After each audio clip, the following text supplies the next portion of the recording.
If he wins a title, how does Durant's story change? I don't know. I don't even know that there's that much. There's pressure on him to win, and of course, if they lost a game at Oracle, like one of those first two games, he would definitely feel a kind of pressure. I think that he hasn't necessarily felt before.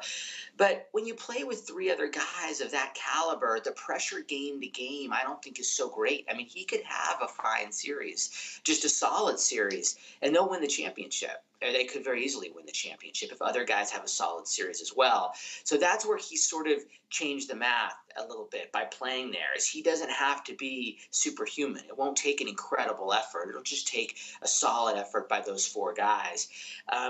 If he does win the championship, I think, yeah, then it becomes a little like LeBron in Miami, where we start to wonder, how many can this team get? To me, it becomes more about the team and the monolith of the Warriors and how great they are. We're looking at one of the best teams ever. Will it mean that he is, has ascended above LeBron James and is the best player in the NBA? To me, that'll be tough to say just because that team is so loaded.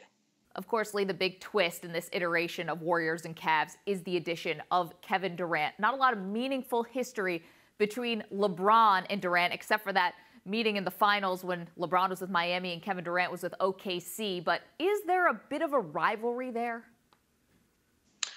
I don't think there's a rivalry. I think there's a realization of commonality, of common experience. I mean, the similarities are pretty striking. And the fact that as LeBron went to Miami to sort of find his championship pedigree, Durant's doing the same thing with Golden State. They play the same position, so they do get locked up one-on-one. Durant in many ways has traveled the same course. He's not, I don't think, he hasn't achieved sort of that larger than life persona LeBron has. He wasn't as famous when he was 17, but he was pretty celebrated even then. So if you remember, Maggie, back when those two teams played, when the Heat beat the Thunder in 5 back in 2012, Durant went before that season. He went to Akron, hung out with LeBron. They worked out together, broke bread.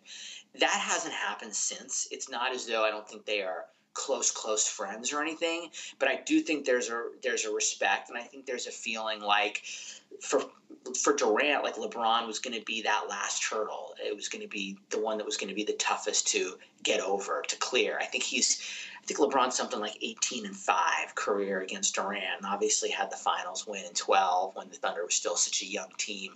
So could it be a rivalry moving forward? Yeah, I think it could be. But at this point, I think that's probably a little early to say. But I definitely think of all of those perceived challengers to the LeBron throne, the Paul George and Derrick Rose, and we've gone through so many of these, even Steph Curry. To me, Durant is the one who is, the most clear and present threat.